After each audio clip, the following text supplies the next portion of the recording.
Pues muchas gracias, Maite, y muchas gracias a la factoría por la oportunidad que me han dado. Y bueno, voy a comenzar.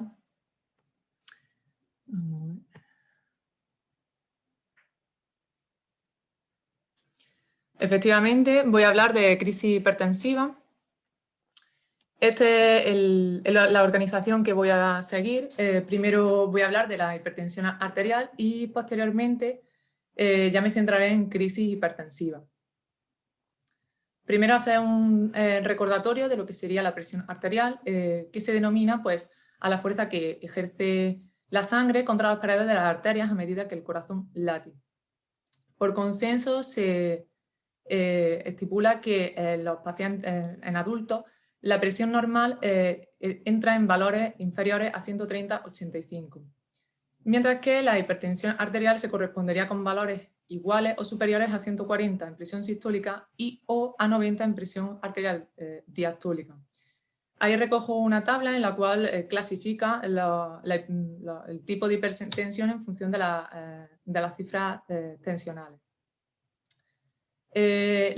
Por otra parte, a nivel epidemiológico, la Organización Mundial de la Salud estima que la hipertensión es responsable de 7,1 millones de muertes al año, a pesar de ser una enfermedad que es prevenible y que es tratable.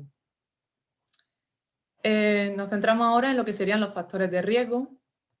Yo lo he dividido en dos tipos, los que serían los factores irreversibles, dentro de los cuales cabe destacar la edad, el sexo o las patologías que presente el paciente, y dentro de los que serían los factores reversibles, que son modificables, son los que presento en la diapositiva. Por ejemplo, serían la falta de ejercicio, supondría un aumento del riesgo del riesgo de hipertensión arterial. Se recomienda una actividad física aerobia de una media de 30 minutos de 5 a 7 días en semana. Por otra parte, se debería limitar el consumo de alcohol, además de disminuir el consumo de sal o reducir la ingesta de grasas saturadas y el colesterol. Hay otras sustancias, como por ejemplo la cafeína o medicamentos de uso muy popular, como son los AINES, los anticonceptivos orales o los descongestivos nasales, que también pueden aumentar la presión arterial o bien modificar la efectividad del tratamiento antihipertensivo. Ya me meto en lo que serían las crisis hipertensivas. Estas se van a definir como elevaciones de la presión sistólica en mayor o igual a 180 y la diastólica en mayor o igual a 120. Cabe distinguir, diferenciar de entre tres tipos de crisis hipertensiva, en función también de la gravedad que también van a tener. Las pseudocrisis hipertensivas se corresponderían con elevaciones de la presión arterial por una estimulación del sistema nervioso simpático, ya sea por estrés, dolor, ansiedad o ejercicio físico. Estas no necesitan tratamiento farmacológico. Luego estarían las urgencias hipertensivas, que serían subidas de la presión arterial que comprometen, que no comprometerían a ningún órgano. No producirían ningún tipo de daño a nivel orgánico. En estas sí que se necesita un tratamiento farmacológico, pero no se necesita hospitalización.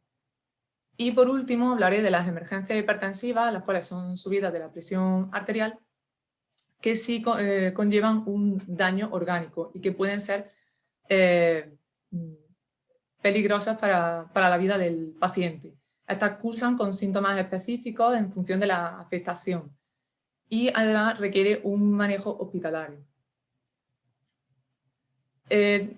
Aquí muestro cómo se debería de manejar las crisis hipertensivas. Primero habría que comprobar que efectivamente la presión arterial está elevada, por tanto hay que medir la presión arterial, que el paciente esté tranquilo, que esté sentado, que no esté hablando, que no tenga las piernas cruzadas, además de medir también la frecuencia cardíaca.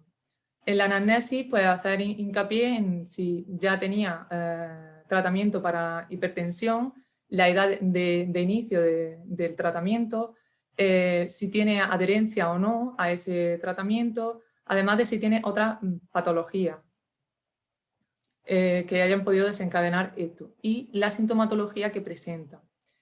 A nivel de exploración física debería incluir la evaluación neurológica y el fondo de ojo. Como pruebas complementarias, pues se debería hacer un ecocardiograma, un electrocardiograma, hemograma, bioquímica y radiografía de tórax. Además, adicionalmente, en función de la sospecha clínica que pueda determinar del órgano afectado, pues se puede hacer una tomografía computerizada. Simplemente decir que el objetivo que hay que tener es diferenciar lo antes posible si se trata de una emergencia de una urgencia y, por tanto, darle el tratamiento más adecuado. Paso primeramente a hablar de las emergencias hipertensivas, puesto que estas son las más graves. En esta diapositiva lo que quiero explicar es las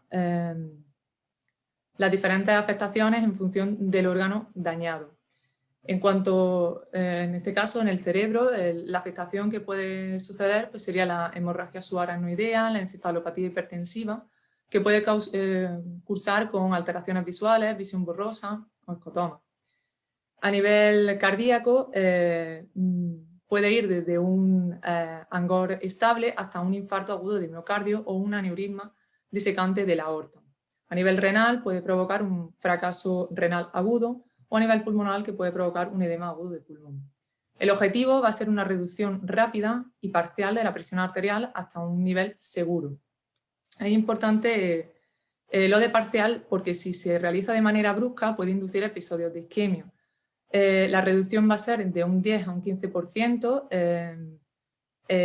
la presión arterial diastólica en las primeras 1 a 2 horas, o bien reducir la presión arterial media a un 20, un 25% en esa primera hora. También decir que los fármacos van a ser principalmente en monoterapia. Primeramente se pautarán en las dosis más bajas recomendadas. Posteriormente, si aún así no se controla, pues se irá aumentando la dosis y se asociarán otros medicamentos. Siempre vamos a empezar con medicamentos por vía intravenosa. En cuanto esté controlada, pues se podrá pasar a la vía oral. Aquí muestro los principales medicamentos con los que se tratarían esta emergencia hipertensiva. Simplemente hacer hincapié un poco en la forma de administración. Como se puede ver, en este caso todos pueden darse o bien en bolo o en perfusión continua, a excepción del nitroprusiato. El nitroprusiato sería en perfusión continua y decir que como característica especial el nitroprusiato produce radicales de tipo ciánico, los cuales el hígado es metabolizado por el hígado que da lugar a los tiocianatos, que son excretados en orina. Si se mantiene el nitroprusiato más un tiempo muy prolongado o hay insuficiencia renal, puede dar lugar a una intoxicación por cianatos y comprometer la vida del paciente. Por ello, normalmente se debe de coadministrar con vitamina B12. Otra mención que quiero hacer es al urapidilo, que hay que tener especial precaución en pacientes que tengan insuficiencia hepática y renal. Decir que el urapidilo y el labetalol suelen ser medicamentos de segunda línea, mientras que nitroprusiato y hidralazina suelen ser de primera línea, como después veremos. En este caso, estos fármacos, un poco igual, a nivel de la forma de administración, bueno, sería contrario a lo que he dicho anteriormente, estos son todos, se administran de manera continua, a excepción de la furosemida, que sería en bolo o de manera continua. Hacer hincapié en el nimodipino, el cual es de primera elección en la hemorragia subaracnoidea y como contraindicación serían pacientes que tengan insuficiencia hepática grave.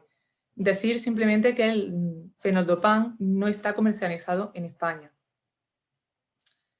En esta diapositiva lo que quiero mostrar es la afectación en función, unida con el tratamiento. Entonces, bueno,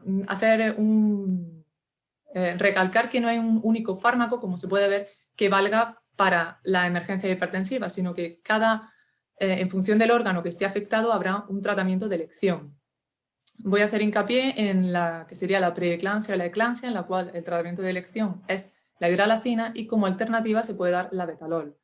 En la parte de la encefalopatía hipertensiva y en la hipertensión arterial, por ejemplo, en este caso coinciden las dos. La primera línea sería el nitroprusiato y de segunda sería el labetalol. También decir pues, que en la aneurisma disecante de la aorta, la primera línea sería el nitroprusiato y de segunda sería unido junto con un beta bloqueante, o bien la betalol. Vale, una vez que hayamos descartado que se trate de una emergencia hipertensiva, entonces ya podemos hablar de urgencias hipertensivas. El manejo de estas va a ser, primero hay que tranquilizar al paciente y valorar si tiene un componente ansioso o no. En el caso de que lo tenga, el tratamiento puede ser pues, lorazepam o diazepam. Si en 30 minutos el paciente no ha descendido la presión arterial, entonces se debería de iniciar la medicación. Como ahí recojo, el primer escalón en este caso es vía oral, que puede ser tanto amlodipino como captoprilo. El segundo escalón sería la administración de furosemida cuando el primer escalón esté contraindicado o bien haya fracasado. Si la furosemida también fracasa, entonces tenemos un tercer escalón, que sería el labetalol, y como alternativa al labetalol sería el urapidil, aunque se recomienda más pues, el uso de labetalol. Finalmente, el tratamiento de estas urgencias, decir que el objetivo en este caso va a ser reducir de manera paulatina la presión arterial en un intervalo de horas a días. Hay que hacer mención de que si el paciente no mejora la presión arterial en nada, o sea, las cifras tensionales no se tocan de entre las primeras 2 a 3 horas, entonces habría que valorar el ingreso hospitalario, siempre y cuando se haya dado el tratamiento y no haya mejorado esas cifras tensionales. Finalmente voy a hablar de las precauciones más importantes de estos fármacos. Como ya digo, la primera elección sería captoprilo o amlodipino. Decir que la precaución principal del captopril sería la insuficiencia renal y está contraindicado también en hiperpotasemia. En el caso de la furosemida, estaría contraindicada en cardiopatía isquémica y la aneurisma disecante de la aorta. Y finalmente, pues decir que el labetalol es el tercer escalón, que comenzaríamos con la vía oral, vía intravenosa, que cuando esté controlado las cifras tensionales, entonces ya sí se podría pasar a la vía oral. Y bueno, las dosis recomendadas suelen ser de 100 miligramos cada 12 horas. Y bueno, aquí esta sería mi presentación. Muchísimas gracias.